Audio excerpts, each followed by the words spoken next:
안녕하십니까 여러분. 자, 오늘은 화장품의 사후 관리에 대해서 알아보도록 하겠습니다. 화장품의 사후 관리라고 하면 화장품을 만들어서 출하하고 나서 그 다음에 어떠한 관리를 해야 되는지에 대해서 명시를 하고 있습니다. 자, 화장품 법은 이렇게 무수하게 꼼꼼하게 관리를 많이 하기 때문에 여러분들이 외울 것들이 너무 많죠.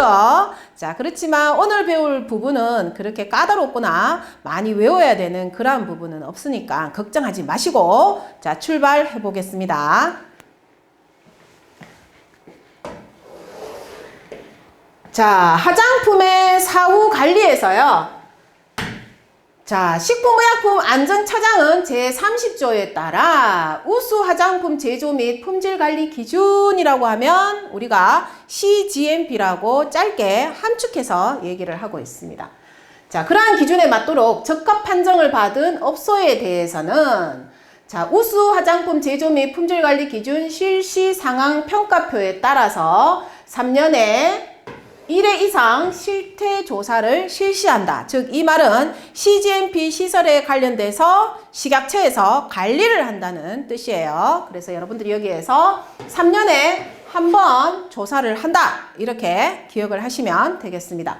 자, 식품의약품안전처장은 사후 관리 결과 부적합업소, 즉 CGMP로서 부적합하다라고 판정이 나면 자체를 CGMP 허가를 취소할 수도 있습니다. 그래서 취소할 수 있다. 식품의약품안전처장은 제1항에도 불구하고 제조 및 품질 관리에 문제가 있다고 판단되는 업소, 즉 CGMP 업소인데도 불구하고 그렇지만 품질 관리를 제대로 하지 않는 업소에 대해서는 실태 조사를 할 수가 있습니다. 즉 똑바로 품질 관리를 하는지 안 하는지 조사를 나올 수 있다. 이러한 뜻에 해당이 됩니다. 자, 품질 관리 기준에 대해서 한번 보시면은요. 자, 시행규칙 제7조라고 해서 별표 1로 따로 다루고 있습니다. 자, 우리가 항상 나오면 정의 부분을 정확하게 알고 계셔야 되는데요. 자, 정의를 보시면 자, 품질 관리란 무엇을 의미하는지 그리고 시장 출하란 무엇을 의미하는지에 대해서 여러분들이 정의를 정확하게 알고 계셔야만 되겠습니다. 자, 품질 관리란 화장품의 책임 판매 시라고 했어요. 제조가 아니라 책임 판매 시, 즉 책임 판매업자한테 해당된다. 즉 책임 판매업자가 해야 되는 게 품질 관리다. 이런 뜻하고 똑같은 말이죠. 자, 필요한 제품의 품질을 확보하기 위해서 실시하는 것으로서 화장품 제조업자 및 제조에 관계된 업무에 관한 관리, 감독 및 화장품 시장 출하에 관한 관리, 그 밖에 제품의 품질의 관리에 관한 필요한 업무를 얘기합니다. 자, 여기에서 보시면은요. 우리가 화장품 제조업체에서도 품질 관리를 하고 있고요. 그리고 책판업체에서도 품질 관리를 하고 있습니다. 근데 이러한 것에서 보면은 우리가 화장품 주인은 책판업자가 화장품 주인이라고 했죠. 그래서 화장품 주인인 책판업자가 제조업자가 제대로 하는지에 대한 그러한 업무를 관리 감독할 의무가 있다라고 되어 있습니다. 관리 감독을 한다는 거는 여러분들이 주인인 척하면서 화장품 제조 공장은 주인이 아니잖아요. 그런데도 화장품 제조 공장에 가서 관리 감독하면 쫓겨납니다. 여기서 관리 감독은 바로 문서를 통해서 관리 감독을 하고 있습니다. 자, 화장품 시장에 관한, 시장 출하에 관한 관리라고 했어요. 시장 출하라고 하는 거는, 시장이라고 하는 거는 소비자를 의미해요. 소비자한테 판매하기 위해서 출하를 하는 거는 어느 업체에 어느 곳에 몇 개가 나갔는지, 며칠 날 몇 개가 나갔는지 이러한 것들을 관리를 얘기합니다. 우리가 위해 화장품이 발생되면 이러한 문서를 통해서 우리가 확인을 하기 때문에 반드시 시장 출하에 관련되어 있는 기록을 하도록 되어 있습니다. 어떻든 제품의 품질의 관리에 필요한 이런 기타 등등의 업무들에 관련된 것들이 다 품질 관리라고 합니다. 자, 그래서 시험 문제 나오면 이러한 부분을 내는 것들이 아니기 때문에 앞에서 관로로 나오니까 여러분들이 어떤 뜻인가에 대해서만 이해를 하시면 되겠죠. 지금 품질 관리는 제일 중요한 거는 뭔가요? 제품의 품질 관리에 필요한 업무라고 되어 있어요. 업무. 자, 업무가 바로 품질 관리에 해당이 된다. 이 단어 자체가 안에서 나왔죠. 자, 시장 출하란 화장품 책임 판매업자가 제조업자가 아니고 책임 판매업자라는 거 반드시 기억을 해 주시고요. 그 제조 등 타인에게 위탁 또는 제조하는 것들을 우리는 책판업자가 제조업소에다가 위탁을 하도록 되어 있습니다. 자, 이러한 것들을 하거나 또는 수입한 화장품의 판매를 위해 출하하는 것을 말한다. 판매를 위해 출하한다라고 하는 말뜻 자체가 우리가 시장 출하라는 뜻이에요.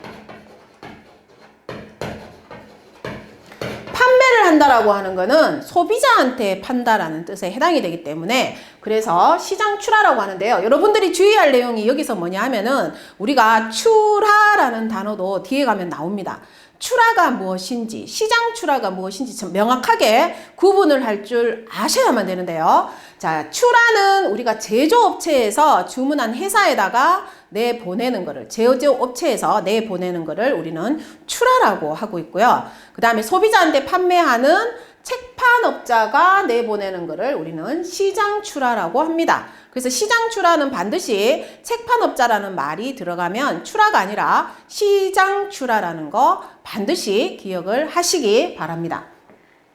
자, 품질 관리 업무에 관련된 조직 및 인원. 우리가 품질 관리 업무를 사장님 혼자서 만들고 사장님 혼자서 품질 관리를 다 할 수는 없겠죠. 그래서 조직이 구성되어 있어야만 합니다. 그래서 화장품 책임 판매업자는 책임 판매 관리자를 반드시 두고 품질 관리를 하도록 되어 있는데요. 품질 관리를 책판 관리자가 직접 하는 게 아니고 품질 관리 업무를 총괄한다. 총괄하는 대장에 해당이 됩니다. 자, 그래서 품질 관리 업무를 적정하고 원활하게 수행할 능력이 있는 인력을 충분히 갖추어서 해야만 되고 책임 판매 관리자가 총괄을 해야만 됩니다. 그래서 우리가 책판 허가를 낼 때 보면 반드시 책임 판매 관리자를 두도록 되어 있죠.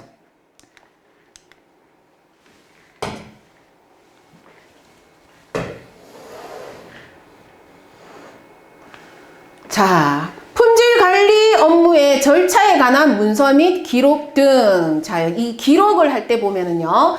자, 책임 판매업자는 품질 관리 업무를 적정하고 원활하게 수행하기 위하여 다음 사항이 포함된 품질 관리 업무 절차서를 반드시 작성하고 보관해야만 됩니다. 적정한 제조관리 및 품질관리 확보에 관한 절차가 있어야 된다라는 것은 절차서라고 하는 것은 SOP라고 우리가 줄여서 사용을 하는데요. 이러한 품질관리 확보에 관한 절차서가 있어야 되고요. 품질 등에 관한 정보 및 품질 불량 등의 처리 절차도 있어야만 합니다. 그래서 불량이 났을 때에 어떻게 조치를 취하는지에 대한 그러한 것들도 우리가 매뉴얼이 있어야지만 되고요. 그 다음에 해수 처리 절차. 우리가 해수를 한다라고 하는 것은 위해 화장품으로 판명이 났다는 뜻이죠. 그래서 해수를 하기 위해서는 어떠한 순서를 거쳐서 해수를 하는지에 대한 그러한 매뉴얼도 있어야지만 되고요.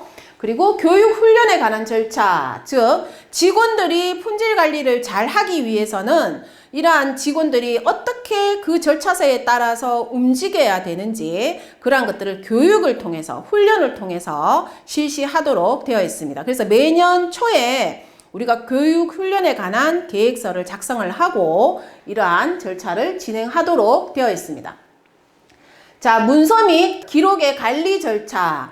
문서를 적거나 어떠한 우리가 CGMP 4대 문서에 해당되는 그러한 문서를 작성한다든지 또는 기록서를 작성한다든지 이렇게 했을 때에 이러한 문서를 어떻게 적고 어떻게 관리하는지에 대한 절차도 따로 있습니다. 시장 출하에 관한 기록 절차, 그 밖에 품질관리 업무에 필요한 이러한 절차서가 모두 다 구비되어 있어야만 합니다. 화장품 책임 판매업자는 품질관리 업무 절차서에 따라 다음의 업무를 수행해야만 합니다. 즉, 지금 나오는 게 보면 화장품의 품질 관리 절차서에 따라서 화장품을 품질 관리를 해라 이런 뜻이죠. 문서만 어떻게 하라고 그냥 백과사전만 만들어서 갖다 던져 놓으면 되는 게 아니고요. 이러한 내용이 들어가 있으면 이 내용에 맞춰서 품질 관리를 반드시 해라 이러한 뜻에 해당이 됩니다. 자, 화장품 제조업자가 화장품을 적정하고 원활하게 제조한 것임을 확인하고 기록을 반드시 해야 되고요. 자, 제품의 품질 등에 관한 정보를 얻었을 때에 해당 정보가 인체에 영향을 미치는 경우에는 그 원인을 밝히고 개선이 필요한 경우에는 적정한 조치를 하고 기록을 하도록 되어 있습니다. 그래서 항상 모니터링을 하고 외국에서 어떠한 사건이 생긴 게 아닌지 국내에서 어떠한 성분에 대해서 유해 논란이 있는 게 아닌지 이러한 것들도 모니터링을 해서 관리를 하도록 되어 있습니다.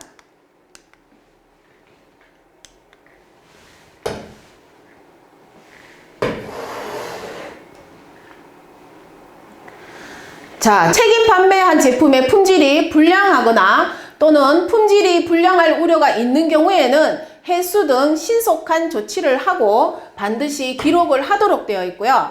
우리가 모든 업무에 있어서는 화장품에서 품질 관리에서 우선으로 치는 게 바로 뭐냐 하면은 어떠한 절차를 하기 위해서는 절차서라는 매뉴얼이 반드시 있어야 되고요. 그 매뉴얼에 따라서 시행을 할 때는 어떻게 시행을 했는지 반드시 기록을 하도록 되어 있습니다. 그래서 완전히 이렇게 모든 것을 문서에 의해서 문서로 움직이도록 되어 있고요. 이러한 문서들을 총괄해서 관리하는 자가 바로 책임 판매 관리자에 해당이 되죠. 그래서 제가 항상 책임 판매 관리자는 문서 귀신이다 이런 말을 제가 많이 쓰죠.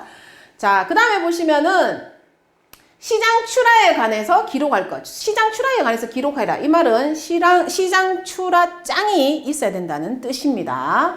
제조 번호별이라는 거는 우리가 날짜에 맞춰서 생산한 게 로트 번호가 다 틀리죠. 그래서 그러한 제조 번호별로 품질 검사를 해야만 됩니다. 이 부분 굉장히 중요하죠. 내가 A라는 로션을 만들었는데 처음 만들었을 때 그때만 품질 검사를 하는 게 아니고요. 생산할 때마다 품질 검사를 하도록 되어 있습니다. 자, 그 결과를 반드시 기록을 해놔야 되기 때문에 우리가 품질 검사에 있는 기록서가 반드시 존재를 해야 되겠죠. 품질 검사 기록서라고 하는 거는 품질 검사를 하는 동안 내가 자필로 내가 작성했는 시험했는 테스트지가 있어요. 그러한 것들이 있어야 되고 또 정리해서 나오는 게 우리가 COA라는 게 따로 있죠.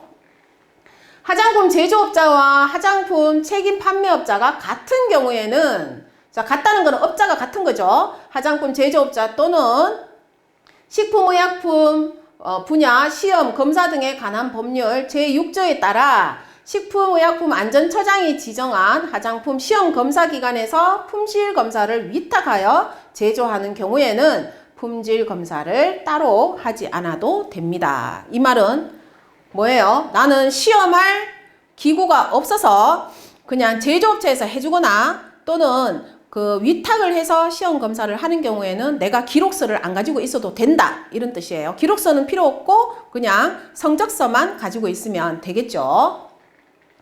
자, 그 밖에 품질 관리에 관한 업무를 수행을 해야 되고요. 항상 이렇게 식약처장님은 지정해놨는 검사 외에 또 다른 어떤 문제가 생기지 않을까 이런 여지를 주기 위해서 항상 그 밖에 이런 식으로 적어 놓습니다. 자, 화장품 책임 판매업자는 책임 판매 관리자가 업무를 수행하는 장소에 품질 관리 업무 절차서 원본을 보관을 하고 그 외의 장소에는 원본 대조를 마친 사본을 보관합니다. 즉, 품질 관리 업무를 총괄하는 자가 바로 책판 관리자에 해당이 되기 때문에 이 원본은 책판 관리자가 관리를 하도록 되어 있고요. 이 문서 귀신은 바로 이 문서를 고쳐야 되는 경우가 발생할 수도 있어요. 예를 들어서 품질 관리를 할 때에 우리가 그 기준을 수정할 때가 있습니다. 그러한 수정을 하게 되면은 그 문서를 고치는 사람은 바로 책판 관리자에 해당이 되기 때문에 이 책판 관리자가 항상 원본을 보관하고 그 외의 부서에는 사본을 비치하도록 되어 있습니다.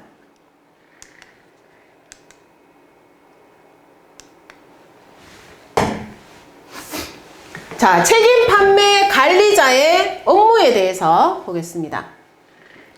책임 판매 관리자의 업무는 굉장히 많죠. 책판 관리업자가 해야 되는 전반적인 모든 중요한 내용들을 총괄하고 있기 때문에 실제로 굉장히 중요한 위치에 해당이 되고, 그래서 우리가 책판 관리자의 그 자격에 대해서도 엄하게 다루고 있습니다. 자, 화장품 책임 판매업자는 품질 관리 업무 절차서에 따라 다음에 각 업무들을 수행해야만 한다라고 해서 규정을 해놓았는데요. 자, 품질 관리 업무를 총괄하시오. 대장으로서 무조건 책임지고 품질 관리 업무를 똑바로 다 하는지 안 하는지도 다 보시오. 즉, 제조사도 관리해야 되고 또는 품질 관리를 하는 그러한 위스탁 업체도 관리하도록 되어 있습니다. 품질 관리 업무가 적정하고 원활하게 수행되는 것을 반드시 확인해라. 누가? 책임 판매 관리자가. 어떻게 확인합니까? 적절하고 원활하게 수행되는지 바로 문서상으로 확인을 합니다. 자, 품질 관리 업무의 수행을 위하여 필요하다고 인정할 때에는 화장품 책임 판매업자에게 문서로 보고를 합니다. 문서기신이라고 했죠, 제가. 문서기신은 항상 문서를 뜯어 고치고 보고를 할 때도 문서로 합니다. 그래서 누구한테? 사장님한테 문서로 보고를 해요. 말로서 보고하는 게 아니고 문서로 보고합니다. 자, 품질 관리 업무 시 필요에 따라 화장품 제조업자, 맞춤형 화장품 판매업자 등 그 밖의 관계자에게도 문서로 연락하거나 지시를 내립니다. 그래서 화장품 품질 관리에서는 어떤 지시를 명령하거나 또는 내가 그걸 수행하거나 이럴 때는 모든 일들이 문서로 움직이고 있습니다. 품질 관리에 관한 기록 및 화장품 제조업자의 관리에 관한 기록을 작성하고 이를 해당 제품의 제조일 또는 수입했는 경우에는 수입일을 말하는데요. 여기에서 여러분들이 제조일과 수입일을 정확하게 기억을 하고 계셔야 되겠죠. 3년간 보관을 해야만 합니다.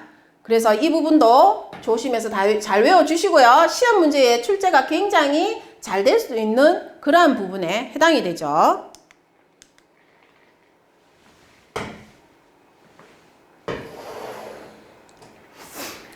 자, 팁에 보시면은요, 자료의 보존에 대해서 나오고 있습니다. 자, 화장품 책임 판매업자는 자, 천연 화장품 또는 유기농 화장품으로 표시 광고하여 제조, 수입 및 판매할 경우에는 이에 해당되는 자료도 구비를 해야 되지만은 보시면은 제조일 또는 수입 통관일이라고 되어 있죠. 수입 통관일로부터 3년 또는 사용기한이 끝나고 1년 중 긴 기간을 보존을 해야 됩니다. 이 부분 시험 문제 잘 나오기 때문에 반드시 기억을 해 주시고요. 자, 횟수에 대한 내용이 나오고 있습니다. 자, 화장품 책임 판매업자는 품질 관리 업무 절차서에 따라 책임 판매 관리자에게 다음과 같은 업무를 수행하도록 시킵니다. 누가 한다? 해수를 책임 판매 관리자가 총괄해서 해수를 하도록 되어 있습니다. 자, 해수한 화장품은 구분하여 일정 기간 보관한 후에 폐기 등 적정한 방법으로 처리하도록 되어 있습니다. 왜? 해수를 했다는 건 화장품에 문제가 있기 때문에 재작업 또는 폐기를 하도록 되어 있는데요. 그래서 일정 기간 보관 후 폐기를 하고요. 해수 내용을 적은 기록을 작성하고 화장품 책임 판매업자에게 문서로 보고를 합니다. 제가 책임 판매 관리자는 문서 기신이라 그랬죠. 그죠? 그래서 회수를 하고 폐기를 하고 이러한 내용들은 반드시 기록을 한다. 즉 기록서가 있다는 뜻이에요. 그래서 그러한 기록서로 꼭 작성을 한 뒤에 똑바로 작성을 했는지 안 했는지 책임 판매업자에게 즉 사장님한테 문서로 보고를 하도록 되어 있습니다.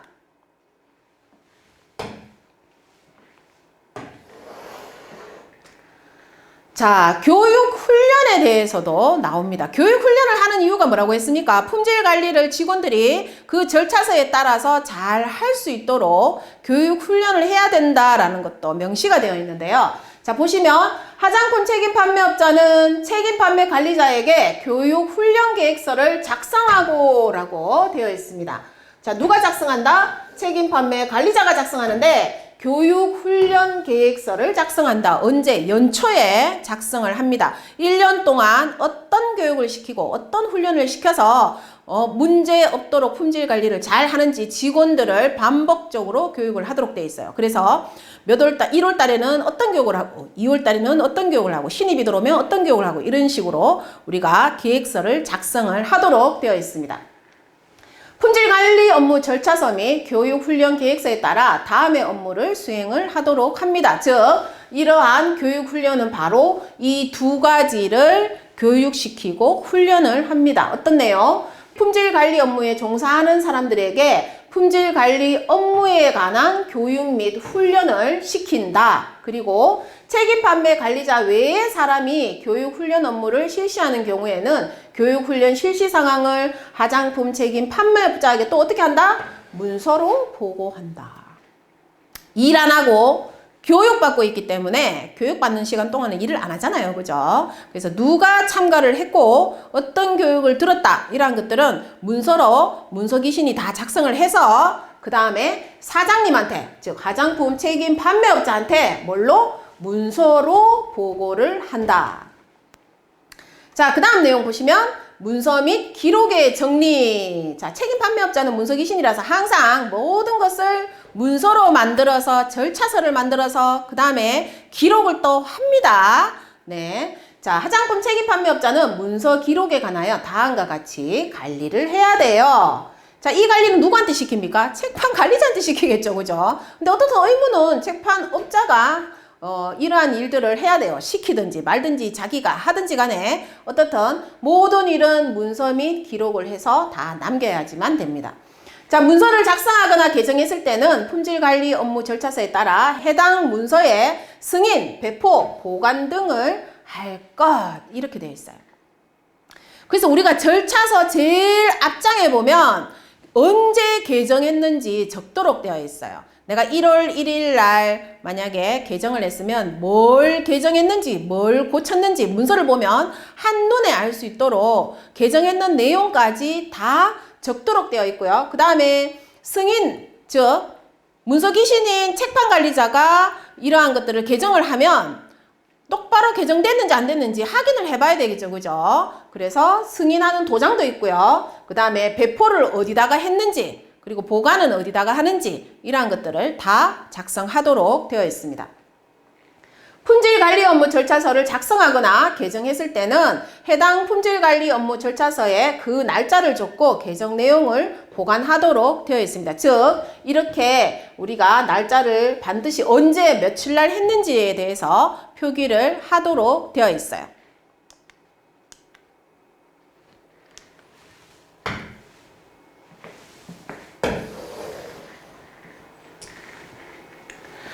자, 수입 대행형 거래를 목적으로 화장품을 알선 수여하는 화장품 책임 판매업자입니다. 자, 말이 아주 길어가지고 여러분들이 막 헷갈리죠, 그죠? 화장품 책임 판매업자 중에서 수입 대행형 거래를 목적으로 화장품을 알선 수여한다. 간단하게 얘기하면 인터넷에서 화장품, 외국 명품 화장품을 직구로 구매할 때 중간 업자들이 대신 사주고 보내주는 경우 있죠. 예, 대행업자라고 해야 되나요? 화장품 수입 대행업자. 그런 사람들도 다 책판업 허가를 내야만 됩니다. 하지만 이런 사람들은 책판 관리자, 책임 판매 관리자가 우리는 특정하게 있어야 되죠. 자격에 맞는. 근데 여기서는 필요가 없어요. 그래서 직원 중에 아무나 그냥 책임 판매 관리자로 지정해서 문서를 관리합니다. 왜냐하면은 이 사람들은 수입 대행을 해주기 때문에 해당되는 문서를 관리해야 된다든지 품질 관리 업무를 총괄해야 된다든지 이러한 것들이 없습니다. 그래서 여기에 보면 적용하지 않는다. 즉 해야 될 의무가 없는 것들이 있어요. 거기에 보시면 자, 적정한 제조 관리 및 품질 관리 확보에 관한 절차라고 되어 있죠. 우리가 화장품을 만들었을 때에 제조업체에다가 화장품을 의뢰해서 제조를 하고 하면은 제조를 똑바로 하는지, 그 다음에 품질 관리가 똑바로 됐는지 이러한 것들을 다 우리가 절차서에 맞춰서 하도록 되어 있는데 여기는 해당되지가 않습니다. 그리고 교육훈련이라고 하는 거는요, 교육훈련 절차서가 있고 또 직원을 교육훈련을 시켜야 되는데 직원이 없어요. 왜? 품질 관리를 할 직원이 없기 때문에 교육훈련할 이유가 전혀 없습니다. 그래서 교육훈련할 절차서도 필요 없고 교육훈련도 할 필요가 전혀 없는 것이죠. 제가 이렇게 친절하게 이렇게 싹 정리해서 적어놨습니다. 자, 시장 출하에 관한 기록. 시장 출하를 한다는 거는 생산을 해서 소비자한테 판매하기 위해서 출하를 하는 거죠. 네, 거기에 해당되지 않습니다. 만약에 이거 적으라고 하면 소비자 한 명한테 한 개 파는데 그거 다 적다 보면 볼장 다 보겠죠. 그래서 해당되지 않습니다. 화장품 제조업자가 화장품을 적정하고 원활하게 제조한 것임을 확인하고 기록할 것. 화장품 한 개 딸랑 수입해서 대행해주면서 화장품 제조업자를 관리하면은 안 팔아요. 제조업자가 납품도 안 해줘요. 네, 해당되지 않고요. 시장 출하에 관하여 기록할 것. 이것도 해당되지 않습니다. 왜? 절차서가 필요 없기 때문에 기록하는 것도 필요가 없는 거죠. 자, 제조번호별 품질 검사를 하는 것도 필요가 없고요. 품질 관리에 관한 기록 및 화장품 제조업자의 관리에 관한 기록을 작성하고 이를 해당 제품의 제조일부터 3년간 보관을 해야 된다. 이것도 해당되지가 않습니다. 왜? 품질 관리를 하지 않기 때문에 품질에 관한 기록서도 없고요. 제조업자를 관리할 이유가 없다라고 지금 여기에 나왔기 때문에 이러한 것들도 없습니다. 문서가 없는데 어떻게 3년 동안 보관을 합니까? 그래서 해당 사항이 전혀 안 됩니다. 그리고 교육훈련도 똑같죠? 교육훈련에 관한 절차서가 없기 때문에 당연히 교육훈련도 하지 않습니다. 아주 편하죠, 그죠? 근데 편한데도 불구하고 이러한 업종이 많이 사라졌어요. 왜 사라졌는지는 모르겠네요.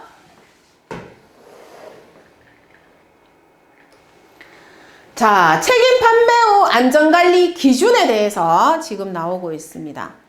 자, 품질 관리라든지 이러한 책임 판매 후 안전관리 기준은 우리가 항상 책임 판매 관리자가 교육받으러 가면 듣는 내용들이고요. 가장 중요한 부분에 해당이 되고 또한 그 책임 판매 관리자가 해야 되는 역할 중에서 굉장히 중요한 부분이라고 할 수가 있습니다. 자, 용어의 정의 항상 나오면 용어가 제일 먼저 나오죠, 그죠? 정의가 나오기 때문에 여러분들이 잘 외워 두셔야만 됩니다. 자, 안전관리 정보란 안전확보 업무란 관리와 확보는 다릅니다. 그래서 안전관리 확보란 화장품의 품질, 안전성, 유효성, 그 밖에 적정 사용을 위한 정보를 말하고요. 안전확보, 화장품 책임 판매 후 안전관리 업무 중 정보 수집, 검토 및 그 결과에 따른 필요한 조치에 관한 업무를 안전확보 업무라고 합니다. 그래서 여러분들이 구분지어서 명확하게 외워주시고요. 자, 안전확보 업무에 관련된 조직 및 인원을 반드시 두도록 되어 있습니다. 자, 책임 판매 관리자는 반드시 책임 판매 관리자를 두어서 조직 및 인원을 만들도록 되어 있는데요. 안전관리 정보를 수집하는 부분에서 보시면 화장품 책임 판매 업자는, 즉 사장님은 책임 판매 관리자에게, 책임 판매 관리자는 직원이죠, 그죠? 직원한테 학회, 문헌, 그 밖에 연구 또는 등에 관한 안전관리 정보를 수집, 기록하도록 해야 한다. 즉 이 말은 얼마 전에 우리가 하와이에서 산호초를 죽이는 성분에 대해서 나왔었죠, 그죠? 그러한 성분들이 뜨면 예를 들어서 이 책판 업자가 나는 미국 하와이에 자외선 차단 성분을 팔고 싶은데 그러한 성분이 있으면 못 팔죠, 그죠? 그래서 이러한 것들이 뉴스에 뜨면은 반드시 책판 관리자가 이러한 것들을 기록을 해두고 화장품을 생산할 때에 주의해서 할 수 있도록 하고 있습니다.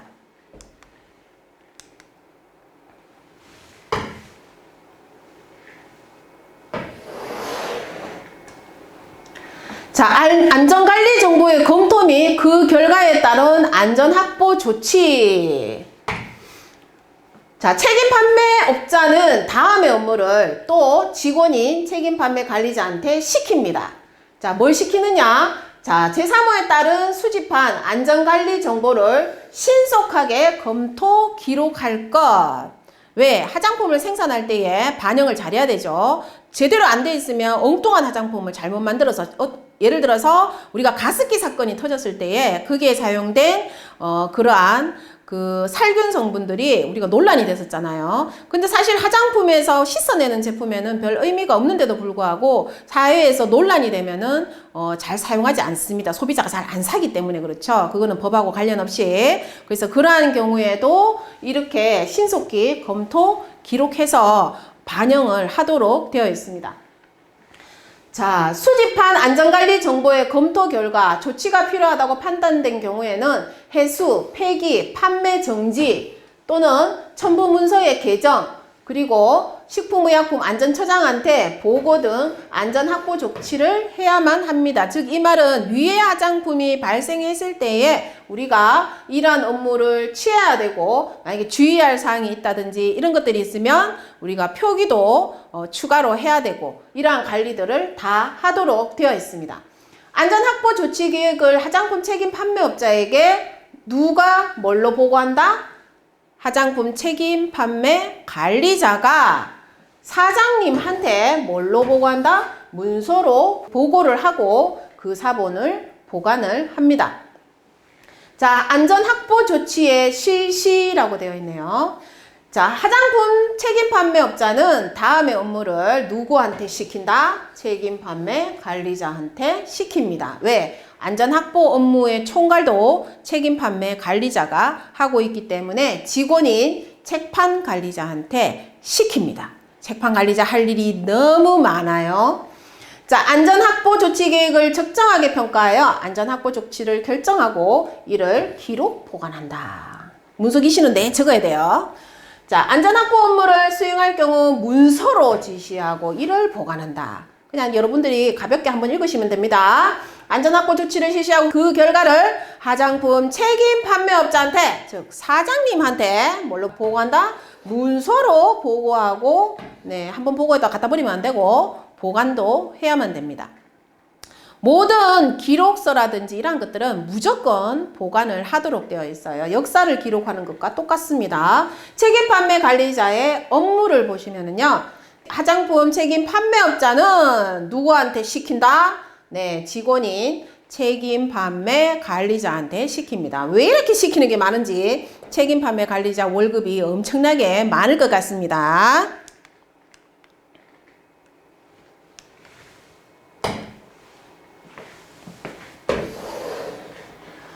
자, 여기 총괄적으로 적혀 있죠. 안전 확보 업무를 총괄시켜라. 누가 총괄한다? 책임 판매 관리자가 품질 관리 업무도 총괄하지만 안전 확보 업무도 총괄을 합니다. 안전 확보 업무가 적정하고 원활하게 수행되는 것을 확인하고 기록하고 보관도 하도록 되어 있습니다. 항상 기록하고 보관한다. 책임 판매 관리자가 나오면 무조건 문서로 기록하고 보관을 합니다. 따라다닙니다, 맨날. 안전 확보 업무의 수행을 위하여 필요하다고 인정할 때는 화장품 책임 판매업자에게 또 뭘로 보고한다? 네, 사장님한테 문서로 보고를 합니다.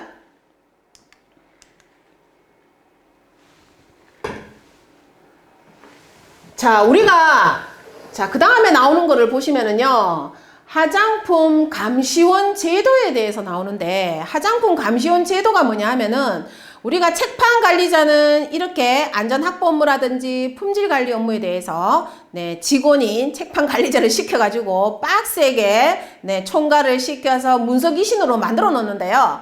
그러면 이렇게 관리를 잘하고 화장품을 잘 파는지에 대해서 감시 제도를 만들어 놨어요. 그 감시 제도는 공무원도 있고 소비자도 있습니다. 근데 대부분 걸리는 게 보면 우리가 광고에 관련된 것들이 굉장히 많이 걸려요. 이러한 감시원들이 광고를 굉장히 많이 감시를 해요. 그래서 여러분들 굉장히 조심하셔야 되는데, 중요한 건 뭐다? 여러분들도 이러한 감시원을 알바로 하실 수가 있습니다.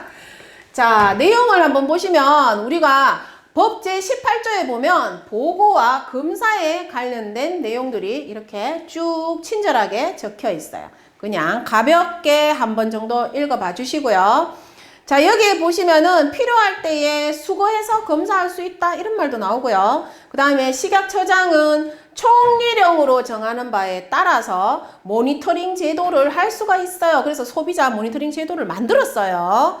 여기서 총리령이라고 했기 때문에 총리령은 우리 화장품법에서 뭐에 해당됩니까? 시행규칙에 해당이 되죠. 그래서 요 모니터링 제도가 시행규칙에 보면 자세히 적혀 있으니까 그거 봐라 이 뜻이에요. 이거를 이렇게 어렵게 적어 놓습니다. 그냥 친절하게 풀이를 해놓지. 자, 제1항의 경우에 관계 공무원은 그 권한을 표시하는 증표를 관계인에게 보여줘야지만 됩니다. 즉 내가 감시 공무원이라는 그러한 신분증을 가지고 다녀야만 되겠죠. 자, 관계 공무원의 자격과 그 밖에 필요한 사항도 총리령으로 정하고 있다. 이 말은 즉 뭐다? 시행규칙에 정하고 있는데 여러분들이 외울 게 더 많다. 뭐 외워라? 공무원의 자격과 필요한 사항. 공무원의 자격이 뭔지 시행규칙에 나오니까 여러분들은 열심히 외우세요. 이런 뜻이에요.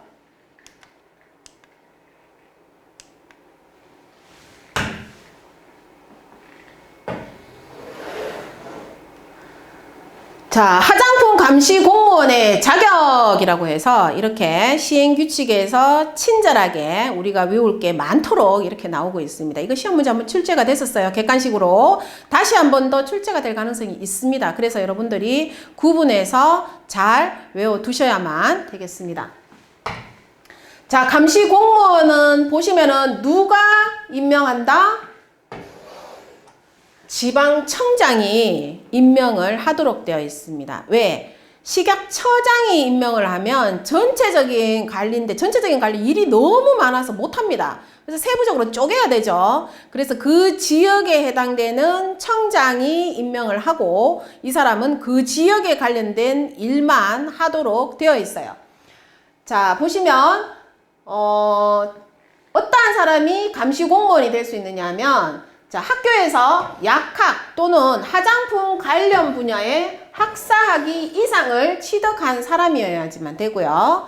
또는 화장품에 관한 지식 및 경력이 풍부하다고 식약청장님께서 인정을 하면은 가능하고 또는 특별시장, 이게 생긴 지가 얼마 안 됐어요. 그래서 이 부분이 시험 문제 나올 수 있을 것 같아요. 자, 특별시장, 광역시장님, 도지사님, 특별자치도지사님 또는 시장, 군수, 구청장, 구청장은 자치구의 구청장만 해당이 됩니다. 이러한 사람이 추천해서 임명할 수도 있습니다. 그래서 여기에 보시면 우리가 도지사, 시장, 군수, 구청장도 가능하다. 해당 지역에 해당되기 때문에 그래서 이 부분을 주의해서 외워주시기 바랍니다.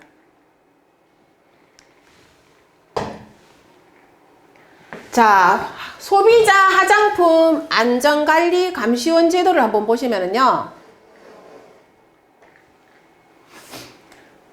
자, 자격에 대해서 나오고 있죠. 아까 앞에 공무원하고는 자격이 다릅니다. 여러분들도 합격을 하면 할 수 있겠죠. 자, 있는지 없는지 한번 확인 한번 해볼까요? 자, 자격은 자, 영업자가 자주적인 활동과 공동이익을 보장하고 국민 보건 형성에 기하기 위하여 설립한 단체. 자, 설립한 단체 및 임직원 또는 해당 단체의 장이라고 되어 있어요. 임직원과 장. 단체의 대표 내지는 임직원 이사들만 해당이 되고요. 또는 소비자 단체의 임직원 또는 단체의 대장인 사장님, 대표자께서 가능하시고요. 그 다음에 책판 관리자도 가능합니다. 그리고 의사, 약사에 해당되는 사람도 당연히 가능하고요. 의사, 약사는 원래 책판 관리자에 해당되기 때문에 뭐 이렇게 따로 또 이렇게 또 풀이를 해 놓으시는지 모르겠습니다. 자, 식품의약품안전처장이 정하여 고시하는 교육을 마친 사람. 교육을 마친 사람이라고 하면 우리가 그 비누의 책임 판매를 등록하려면 교육만 들어도 우리가 그 자격을 획득하죠. 우리가 그 전공을 안 했더라도 그러한 사람들을 얘기합니다. 자, 소비자 화장품 감시원 교육과정이라고 되어 있습니다. 지금 요 부분하고 우리가 공무원하고 섞어서 시험 문제 나올 수 있으니까 그 자격 기준에 대해서 여러분들이 명확하게 구분해서 외워주시기 바랍니다. 자, 소비자 화장품 감시원들은 어떠한 교육을 얼만큼 교육받는지에 대해서도 명시하고 있어요. 제가 전화를 해봤는데 네, 1일 5만 원을 준다고 하네요. 네, 해볼 만할 것 같습니다. 자, 소비자 화장품 감시원 교육 과정에서는 자, 매 반기마다라고 하면 6개월마다예요. 그럼 1년에 2번 교육을 받는 거죠. 자, 반기마다 교육을 받는데요. 어떤 교육? 화장품 관련 법령이나 또는 위해 화장품을 식별하는 방법에 관한 교육을 받도록 되어 있고요. 소비자 화장품 감시원이 직무를 수행하기 위해서 그 직무에 대한 교육을 실시하는데 이러한 교육을 실시합니다. 그래서 보시면 자, 소비자 화장품 감시원의 임무 및 활동 요령에 대해서 제일 먼저 가르쳐 주겠죠. 당신이 어떤 일을 해야 되는지, 어떤 활동을 해야 되는지, 어떤 형태로 그걸 조치를 해야 되는지에 대해서 배우도록 되어 있고요. 자, 화장품 안전관리 정책 방향 및 주요 업무 계획에 대해서도 네, 골치 아프게 듣고 나서 시작을 해야 된다고 그러네요. 그걸 교육 시간에 계획에 대해서도 교육을 하는 것 같습니다. 이 부분은 우리가 놓치고 지나갈 수도 있겠네요. 자, 그리고 직무 범위별 기본 요령에 대해서도 교육을 받고요. 자, 관할 지역 내, 이 부분이 중요하겠죠? 관할 지역 내 화장품 안전관리 관련 현안사항 및 대책에 대해서도 교육을 받습니다. 그리고 기타 화장품 관련 법령 및 제도에 대해서도 교육을 받는데 우리가 화장품 법은 지역별로 자치법이 약간씩 다르게 적용되는 경우도 있어요. 그래서 그러한 법들도 이때 교육을 받도록 되어 있습니다. 근데 교육 시간은 어떻게 된다? 4시간 이상 네. 교육을 받도록 되어 있습니다. 그래서 시간을 반드시 기억을 하시면 되겠습니다. 우리가 소비자 화장품 감시원의 직무를 한번 보시면은요. 자, 어떤 일을 하는지 내가 5만 원을 받고 무슨 일을 해야 되는지에 대해서 지금 나오고 있어요. 여러분들의 알바에 해당이 됩니다.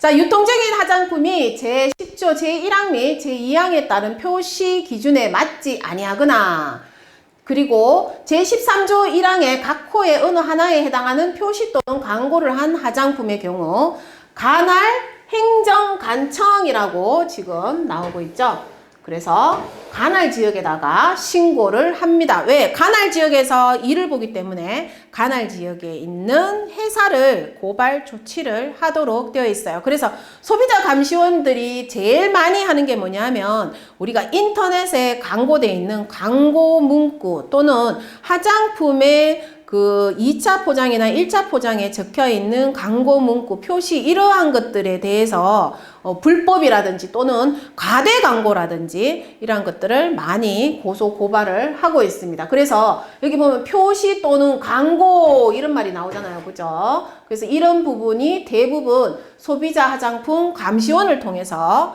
고발 조치가 되고 있습니다.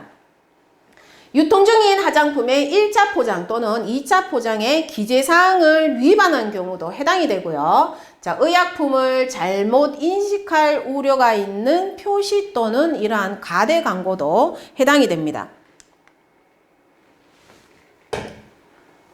자, 그 외에도 내용을 보시면은요. 자, 기능성 화장품이 아닌데 기능성 화장품이라고 오해할 수 있는 그러한 광고도 해당이 되고요. 천연 화장품이나 유기농 화장품이 아닌데도 오해할 수 있는 그러한 표시나 광고도 해당됩니다. 그 외에 소비자를 속이거나 소비자가 잘못 인식할 우려가 있는 이러한 표시들도 해당이 되고요. 자, 그 다음에 하는 업무를 보시면은 중요한 부분이 바로 여기에서 지금 나오고 있어요. 소비자 감시원은 이렇게 표시 광고를 위반한 업체를 고발 조치를 하지만 때에 따라서는 관계 공무원이 하는 출입 검사, 질문, 수거 이런 것들을 도와주는 역할을 하기도 합니다. 즉 공무원이 유해 화장품에 관련된 것 또는 유해 화장품으로 판명난 그러한 유해 사례가 발생한 업체에 가서 어떠한 일을 할 때에 도와주는 그러한 역할들도 하고 있어요. 그 외에 화장품 안전관리에 관한 사항으로 총리령이 또 정하고 앉았네요. 너무 많아요. 네, 너무 많다는 거 여러분들이 또 요런 뜻이겠죠, 그죠? 자, 관계 공무원의 물품 회수, 폐기 업무도 지원을 나갑니다. 왜냐하면 물품을 회수하거나 폐기할 때는 많은 인원들이 필요하기 때문에 1차적으로 먼저 차출돼서 가야만 됩니다. 자, 그리고 행정처분의 이행 여부를 확인하는 이러한 공무원들이 하는 행정처분에 관련된 일들도 업무를 지원하는데요. 예를 들어서 우리가 업무 정지를 받았다든지 또는 판매 업무 정지라든지 이러한 것들을 행정처분을 받았을 때에 그 업체가 지키는지 안 지키는지를 감시하도록 되어 있어요. 그 업무를 나눠서 지원해 주기도 합니다. 자, 그리고 화장품의 안전사용과 관련된 홍보 등의 업무들도 하기도 해요. 즉, 이 말은 무조건 감시해서 고발 조치만 하는 게 아니고 화장품을 안전하게 사용하거나 또는 홍보 광고를 할 때 어떤 식으로 해라 라고 가르쳐 주기도 한다라는 그런 뜻에 해당이 됩니다.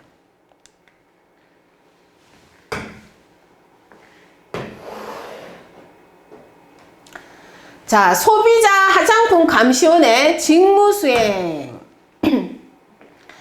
자, 소비자 화장품 감시원은 해당 소비자 화장품 감시원을 위촉한 누가 위촉했어요? 관할 지역의 지방식약청장님께서 위촉을 했죠. 관할 구역 내에서 직무 수행을 한다. 이게 바로 원칙이에요. 즉 자기 관할 지역에 일을 하는 게 원칙인데 대라고 하는 거는 아닌 경우가 있다. 이런 소리겠죠.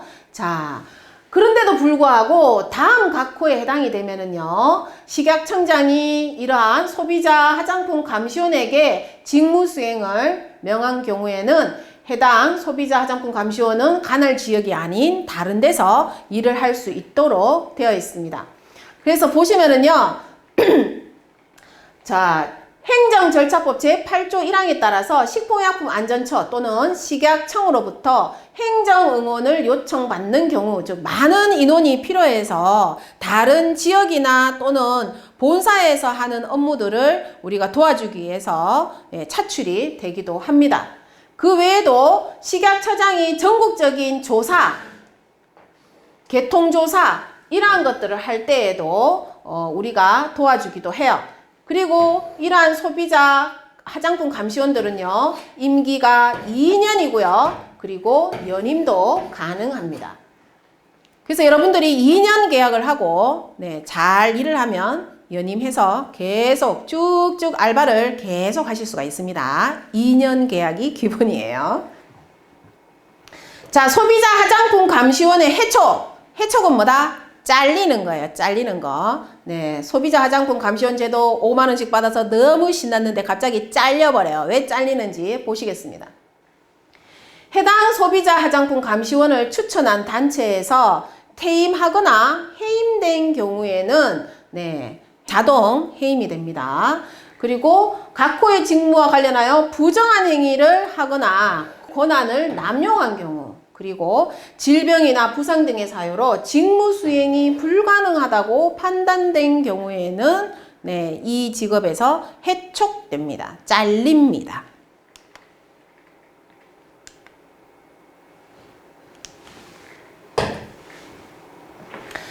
자, 그 다음에 보시면은요, 여러분들이 기존에는 아마 시험 문제 안 나왔었는데 제가 볼 때는 나올 가능성이 좀 크지 않겠나, 저는 이렇게 보고 있는 부분이 바로 청문인데요.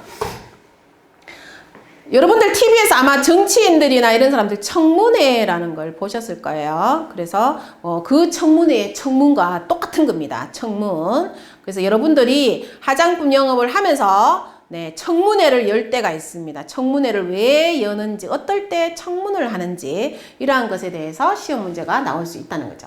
그래서 청문을 여는 이유는 뭐냐면 내가 화장품 영업자로서 영업을 할 수 없거나 영업에 큰 타격을 입는 경우에는 청문을 해서 변명을 할 수 있는 네, 그러한 것들을 줍니다. 그래서 청문을 통해서 변명을 하도록 기회를 한번 줍니다. 왜? 전방문을 완전히 닫으면 망하고 또는 인증이 완전 취소되면은 그 제품을 팔 수 없어서 굉장히 크게 타격을 받을 수가 있기 때문에 이렇게 큰 타격을 받는 경우에는 무조건 변명을 할 수 있는 기회를 주도록 되어 있어요. 그게 바로 변명할 수 있는 기회는 뭐다? 청문이다. 청문이라는 단어 반드시 기억을 하시고요. 청문을 할 수 있는 경우가 어떤 경우인지에 대해서도 여러분들이 명확하게 알고 계셔야만 됩니다. 그래서 보시면 인증의 취소 또는 뭐 예를 들어서 유기농 화장품 인증을 해주는 기간인데 인증 기간이 취소됐다. 왜? 인증만 해주는 기간인데 뭐 하게 하면은 네, 장사 뭐 하는 거랑 똑같죠. 네, 그리고 업무 전부에 대한 정지. 업무 전부에 대한 정지는 완전히 전방문 닫는 거랑 똑같습니다. 그죠? 그리고 등록의 취소, 영업소의 폐쇄. 자, 이러한 것들도 다 청문에 해당이 됩니다. 지금 3번하고 4번하고 뭐가 틀린데요? 이렇게 물어볼 수 있는데 3번은요. 업무 전부에 대한 정지, 즉 제조나 제조를 전부 다 정지당하거나 판매가 책임 판매업자 같은 경우는 판매가 전체 다 정지를 당하는 거죠. 자, 제조를 못하게 하고 판매를 못하게 하는 거는 무슨 말이냐 하면은 그 업무만 못 한다는 거지 사업자 등록상은 살아있는 거예요. 그런데 4번은 보면 등록의 취소, 영업소의 폐쇄입니다. 그냥 완전히 전방문 닫고 삿다문 다 내리고 다 폐업 신고를 다 완료해야 되는 상황이에요. 자, 이러한 경우 그리고 품목의 제조, 수입 및 판매의 금지 그리고 업무의 전부에 해당하는 전부입니다. 업무의 전부에 해당되는 정지가 됐을 때는 반드시 청문을 하도록 되어 있습니다. 자, 그리고 벌칙은 이러한 행정처분의 벌칙은요. 규칙을 보시면은 징역형하고 그리고 벌금형을 동시에 부과할 수가 있습니다. 그래서 동시에 부과할 수 있는 이러한 벌칙 제도가 있다는 거 기억을 하시고요. 자, 이러한 벌칙 제도는 어떤 게 있는지를 보시면은 우리가 3천만 원 이하의 징역, 3년 이하의 징역 또는 3천만 원 이하의 벌금 또는 1,000만 원 이하 또는 1년 이하의 징역 또는 200만 원 이하의 벌금 이런 식으로 나올 수가 있습니다. 그래서 여기에 보시면 3년 이하 굉장히 엄하죠, 그죠? 3년 이하의 징역과 3천만 원 이하의 벌금. 제가 벌금과 과태료에 대한 구분 한번 얘기 드렸었죠. 과태료는 금액이 딱 정해져 있는 거 50만 원, 100만 원. 화장품에서는 50만 원, 100만 원 두 가지밖에 없어요. 그래서 그게 과태료, 금액이 정해져 있는 거. 이렇게 금액이 정해져 있지 않고 3천만 원 이하라고 하는 거는 네, 뭐 1,000원이 나올 수도 있겠고, 뭐 100원이 나올 수도 있겠고, 100만 원이 나올 수도 있겠지만 어떻든 3,000원 이하, 3천만 원 이하, 즉 3천만 원을 넘지는 않겠죠, 그죠? 이렇게 나오는 거니까 보통 뭐 1,000만 원, 2,000만 원, 2,999만 원 이런 식으로 나올 수도 있습니다. 자, 어떤 경우 이렇게 엄격하게 처분을 내리냐 하면은 불법. 지금 1번에 보시면요, 등록을 하지 않은 화장품 제조, 화장품 책임 판매업, 맞춤형 화장품 판매업 둘 다가 보면 등록이나 신고를 하지 않은 불법에 해당이 됩니다. 불법으로 화장품을 만들거나 불법으로 화장품 책임 판매업을 하거나 불법으로 맞춤형 화장품 판매업을 하는 경우에 여러분들은 이렇게 굉장히 엄하게 처하고 있어요. 기존에 보면 우리가 DIY로 화장품을 만들던 사람들이 굉장히 많았는데요. 그게 바로 여러분들이 걸리게 되면 여기에 3년 이하의 징역 또는 3천만 원 이하의 벌금형에 처해집니다.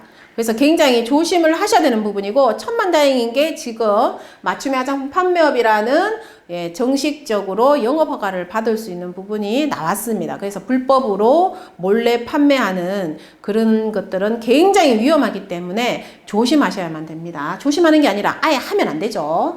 자, 맞춤형 화장품 조제 관리사를 두지 않고 영업을 하는 경우도 불법에 해당이 되죠. 왜? 맞춤형 화장품 판매업 자체가 판매하는 것들은 우리가 조제관리사가 직접 조제를 하도록 되어 있는데 그러한 직원을 두지 않고 하는 것도 불법 영업으로 보고 있습니다. 그래서 불법 영업은 이렇게 엄별에 처해진다 이렇게 외우시면 될 것 같고요. 안전성 및 유효성에 관하여 심사를 받거나 보고서를 제출하지 않은 기능성 화장품, 즉 이 말은 기능성 허가를 받지 않은 화장품을 불법으로 판매한 경우에 해당이 되죠. 그리고 거짓이나 부정한 방법으로 천연 화장품이나 유기농 화장품의 인증을 받은 경우, 즉 천연 화장품이나 유기농 화장품 인증을 안 받았는데 마크를 단다든지 또는 부정한 방식으로 인증을 취득한 경우에도 해당이 됩니다. 자, 불법으로 인증 표시 또는 유사한 표시를 하게 되면은 이렇게 굉장히 엄하게 다루고 있어요. 왜? 식약처에서는 허가를 받으라고 내놓은 건데 굉장히 심혈을 기울여서 법을 만들어서 우리를 괴롭히고 있죠. 그죠? 거기다가 마크까지 만들어가지고, 네, 이렇게 힘들게 마크 그림까지 그려놨어요. 힘들게 해놨는데 여러분들이 불법으로 허가도 안 받고 표시를 하게 되면은 이렇게 굉장히 엄하게 다루고 있습니다. 그래서 여러분들이 화장품을 나중에 만들어서 판매를 하실 때에 사람들이 헷갈릴 수 있도록 그러한 유사한 마크나 유사한 글씨를 사용하는 거는 하면은 안 됩니다. 즉 천연 화장품이나 유기농 화장품 허가를 안 받았는데 뭐 천연 화장품이다, 유기농 화장품이다 이렇게 우리가 그 포장지에 표기를 하거나 광고를 하게 되면은 여기에 해당된다고 할 수가 있죠. 그래서 조심을 하셔야 됩니다. 자, 그 다음에 영업의 금지를 위반한 자라고 되어 있는데요. 영업의 금지가 무엇인지는 우리가 다음 페이지에 보면 아주 친절하게 잘 적혀 있습니다. 제가 안 적으려고 하다가 여러분들이 고생해서 또 찾으실까봐 내가 적었어요. 자, 보시면은 심사를 받지 않거나 보고서를 제출 안 한 기능성 화장품 또는 전부나 일부가 썩은 경우, 병원 미생물에 오염됐거나 이물질이 있거나 또는 유통 화장품 안전관리 기준에 적합하지 않다는 거는 우리가 중금속이 많이 들어있거나 또는 뭐 총 호기성 세균수가 오버됐거나 이런 제품들이겠죠.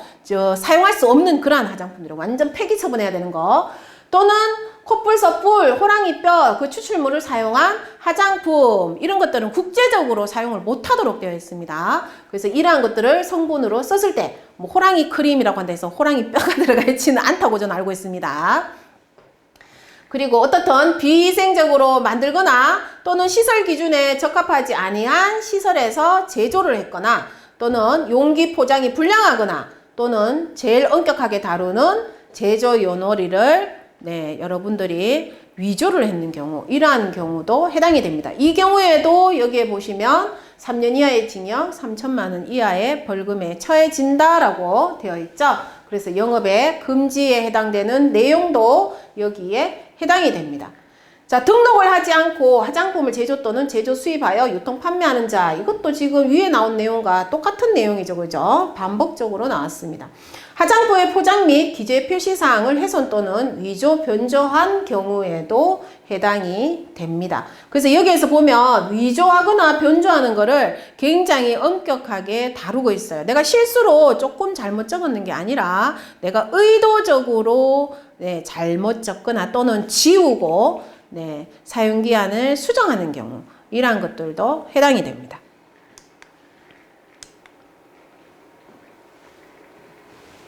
자, 그러면은 지금 두 번째 지금 나오는 게 보면 1천만 원 이하의 징역 또는 1,000만 원 이하의 벌금에 대해서 보겠습니다. 영유아 또는 어린이가 사용할 수 있는 화장품의 제품별 안전성 자료를 작성 및 보관하지 않는 경우에, 이 경우에 바로 1년 이하의 징역과 1천만 원 이하의 벌금입니다. 그래서 자료를 명확하게 가지고 있지 않고 어린이가 사용할 수 있다라고 천연 화장품이나 유기농 화장품을 판매하면 여러분들이 이렇게 벌금을 많이 내야 돼요. 그래서 법적으로 정해져 있는 거는 반드시 지키도록 되어 있습니다. 그래서 이 부분 시험 문제 나올 가능성이 굉장히 높습니다. 그래서 잘 외워두시기 바랍니다.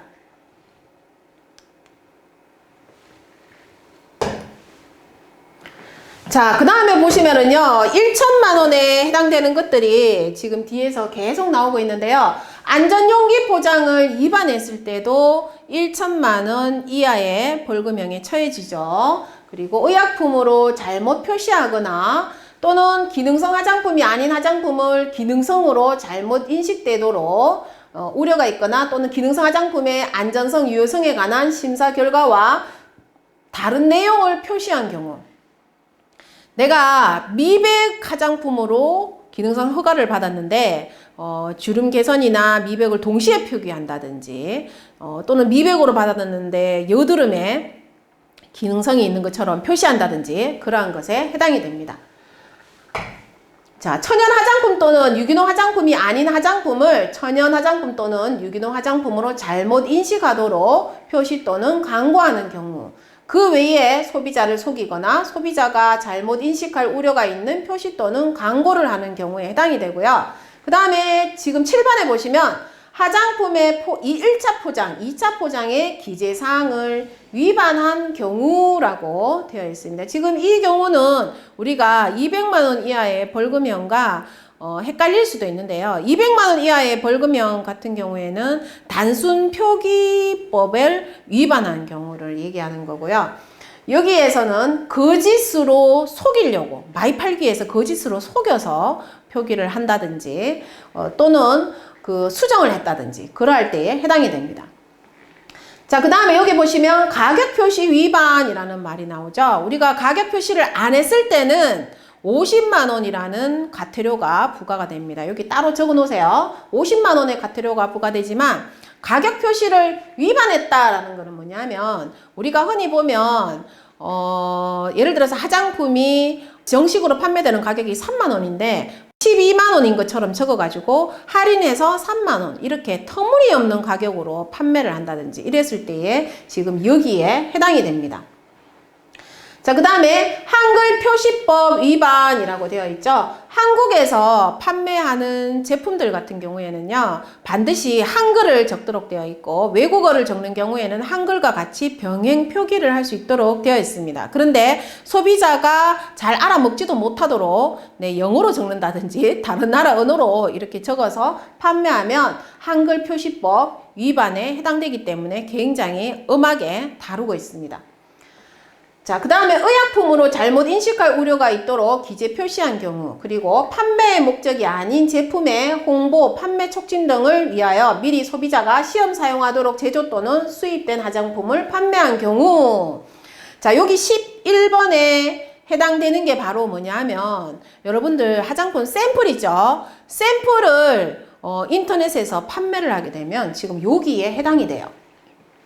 판매의 목적이 아닌 제품에 해당이 되기 때문에 여러분들이 1년 이하의 징역 또는 1천만 원 이하의 벌금형에 처해집니다. 그래서 샘플을 몰래 가져다가 판매를 하시면 안 됩니다. 비매품이기 때문에 판매를 할 수가 없습니다. 자, 그 다음에 불법으로 화장품의 용기에 담은 내용물을 나누어 판매한 자, 즉 맞춤형 화장품 판매 허가를 내고 그 다음에 조제관리사가 반드시 소분을 하도록 되어 있고 혼합을 하도록 되어 있는데 그렇지 않고 불법으로 행하는 경우에도 여기에 1천만 원 이하와 1년 이하의 징역에 해당이 됩니다.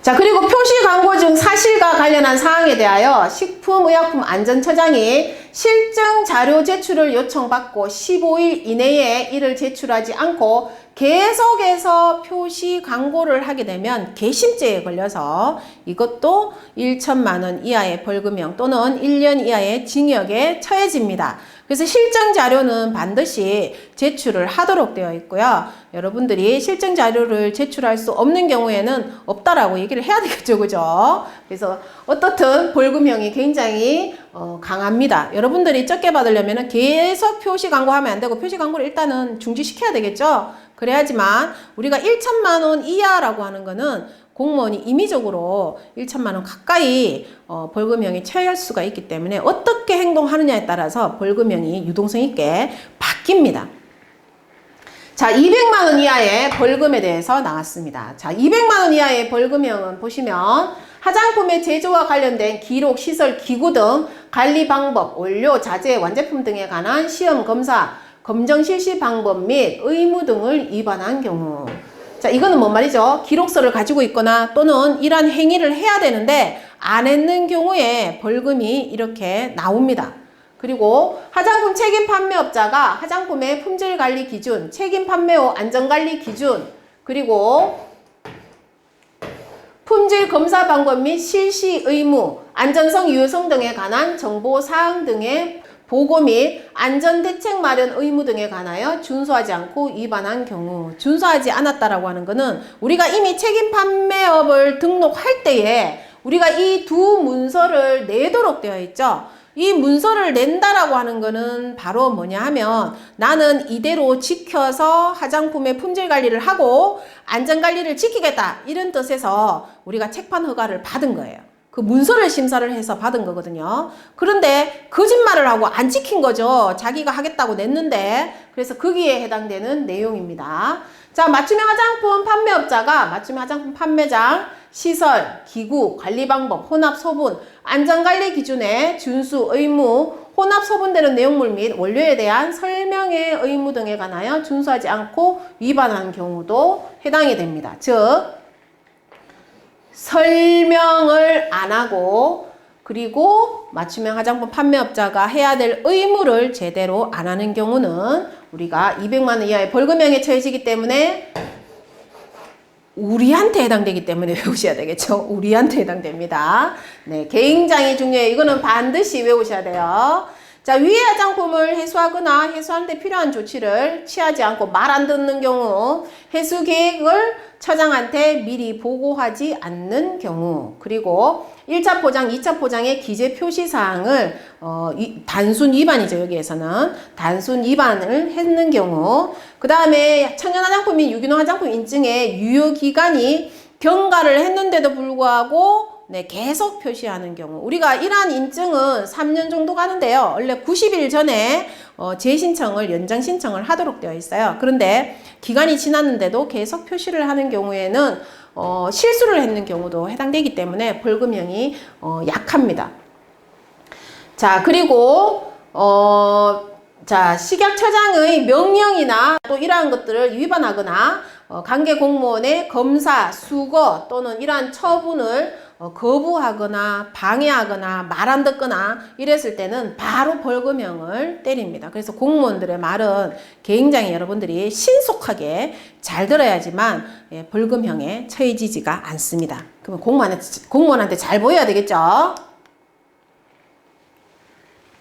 자, 그러면 우리가 지금 여기에 나오는 보고와 검사에 관련되어 있는 내용들은요. 보시면 보고와 검사는 이러한 내용이 있고, 자, 시장 명령이 내렸을 때는 검사기관에서 이러한 명령을 할 수가 있고, 그 다음에 개수 명령이 내려오면 제조시설을 개수를 해서 뜯어 고쳐서 공사를 하든지 하라고 되어 있는 부분, 그리고 해수 명령이 내려오면 이러한 방식으로 해수를 해야 된다라는 내용인데요. 이 네모 부분은 여러분들이 그냥 가볍게 한번 정도 읽어보시면 되겠습니다. 자, 여러분들이 외워야 되는 부분은 바로 여기에 나오죠. 자, 100만 원 이하의 과태료 대통령님께서 시행령에다가 딱 적어놨습니다. 그래서 대통령을 존경하는 마음으로 다 외우셔야 됩니다. 시험 문제에 잘 출제가 됩니다. 자, 보시면은 외우실 때 자, 단어를 가지고 외우시면 되겠습니다. 여기에 보시면 기능성 화장품의 변경 심사를 받지 않는 경우라고 되어 있죠. 그래서 기능성 화장품의 변경 심사, 변경, 그리고 화장품의 생산 실적 또는 수입 실적 이러한 것들을 보고하지 않는 경우, 그리고 명령을 위반하여 책임 판매 관리자 및 맞춤형 화장품 조제 관리사가 화장품의 안정성 확보 및 품질 관리에 관한 교육을 안 받은 경우, 우리가 교육받는 사람은 사장님이 받는 게 아니고 직원이 받죠. 그래서 책임 판매 관리자 그리고 조제 관리사 이렇게 나오고 있습니다. 자, 폐업, 휴업 후 그 업을 재개하는 신고를 하지 않는 경우, 그리고 화장품의 판매 가격을 표시를 안 한 경우, 그리고 동물 실험을 했는 화장품을 팔았는 경우, 그리고 식약처장의 또는 관계 공무원자들이 요구한 명령을 위반하고 보고를 하지 않는 경우, 즉 여기에서는 명령 위반이죠, 그죠? 자, 여기에 해당되는 것들이 보면 금액이 딱딱딱 정해져 있어요. 그래서 100만 원짜리, 50만 원짜리, 100만 원짜리 이렇게 있습니다. 그래서 요거는 여러분들이 정확하게 알고 계셔야 되고 단어로 외우시면 되겠습니다. 아, 나 너무 어려워서 못 외우겠는데요. 이런 분들은 하박사 카페를 통해서 네, 암기랩을 문의하시면 되겠습니다. 친절하게 암기랩으로 외우시면 좀 쉽게 외우실 수가 있어요. 어떻든 이 부분은 시험 문제의 단골 손님이기 때문에 여러분들이 반드시 기억을 해야 되는 부분입니다. 자, 내용에서 보시면 자, 양벌 규정이라는 게 나오는데요. 양벌 규정은 밑에 아래 사항에 설명이 나오고 이게 어떠한 것을 의미하는지 시험 문제 나올 수 있습니다. 그래서 양벌 규정이라는 단어를 여러분들이 알고 계셔야 되고요. 그리고 양벌 규정에 해당되는 내용들이 객관식으로 나올 수도 있어요. 자, 보시면 법인의 대표자나 법인 또는 개인의 대리인, 사용인, 그 밖의 종업원이 그 법인 또는 개인의 업무에 관하여 어느 하나에 해당하는 경우 위반 행위를 하면 자, 행위자를 벌하고 그 외에 법인 또는 개인에게는 해당 조문의 벌금형을 가한다 라고 되어 있고요. 다만 법인 또는 개인이 그 위반 행위를 방지하기 위하여 해당 업무에 관하여 상당한 주의를 하여서 게을리하지 않았으면은 그래하지 않는다. 너무 어렵게 적어놨어요. 그죠? 자, 양벌 규정은 뭐냐면 본래는 우리가 행정 처분을 할 때에 회사를 상대로 회사 대표자한테만 우리가 그 행정 처분을 하도록 되어 있습니다. 그런데도 불구하고 대표자만 행정 처분을 하는 게 아니고 그 행위자라고 하면 누구예요?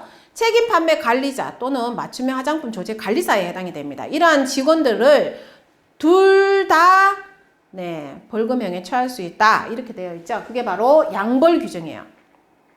그런데 책임 판매 관리자나 또는 맞춤형 화장품 조제 관리사가 자기가 해야 될 일을 잘 했는 경우, 그러한 경우에는 양벌 규정에 해당되지 않습니다. 그냥 회사나 사장님만 처분을 받도록 되어 있어요. 그래서 여기에 보면 다만 이런 말로 해놨잖아요. 그죠? 해야 될 일은 똑바로 다 했는데 네, 회사에 문제가 발생한 경우에는 네, 사장님만 문제가 발생하고 지금 여기에서 말하는 양벌 규정은 사장님과 직원 둘 다 행정처분을 내린다. 그게 바로 뭐다?